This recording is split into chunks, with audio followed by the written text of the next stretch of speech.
শিক্ষার্থীরা তোমাদের মেডিকেল ভর্তি 2025-এ সরকারি ও বেসরকারি মেডিকেলে পড়তে কত টাকা লাগবে, ভর্তির খরচ যাবতীয় কিছু আজকে জানিয়ে দেবো।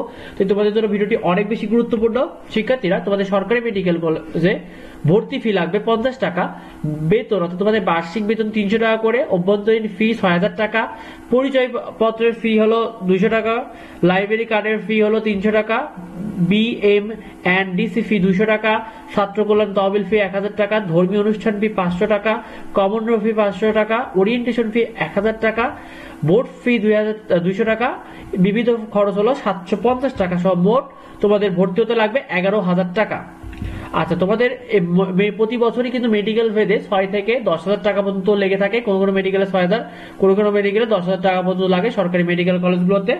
আর বেসরকারি মেডিকেল কলেজগুলোতে তোমাদের MBBS ভর্তি ফি হবে 19,44,000 টাকা, BDS ভর্তি ফি হবে তোমাদের 11 লক্ষ টাকা, ইন্টার্নশিপ ফি অর্থাৎ তোমাদের যে ইন্টার্নশিপ ফিটা রয়েছে সেখানে লাগবে 1,80,000 টাকা, টিউশন ফি লাগে হলো 6 লক্ষ টাকা, অর্থাৎ তোমাদের টোটাল MBBS খরচ হতে লাগবে কিন্তু 27,24,000 টাকা।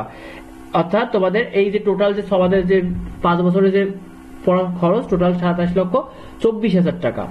তো ভিডিওটি এই পর্যন্ত। আমাদের চ্যানেলে তোমরা নিয়মিত কিন্তু আপডেট গুলো পেয়ে যাবে। আর যদি তোমার কিছু জানার থাকে অবশ্যই ভিডিওতে কমেন্ট করো। আমাদের চ্যানেলে তোমরা নিয়মিত আপডেট পেতে অবশ্যই চ্যানেলটিকে সাবস্ক্রাইব করে রাখো, তাহলে কিন্তু যত ভিডিও আসা মাত্রই কিন্তু তোমরা নোটিফিকেশন গুলো পেয়ে যাও। তো দেখা হয় পরবর্তী ভিডিওতে পরবর্তী আপডেট নিয়ে। ধন্যবাদ সবাইকে।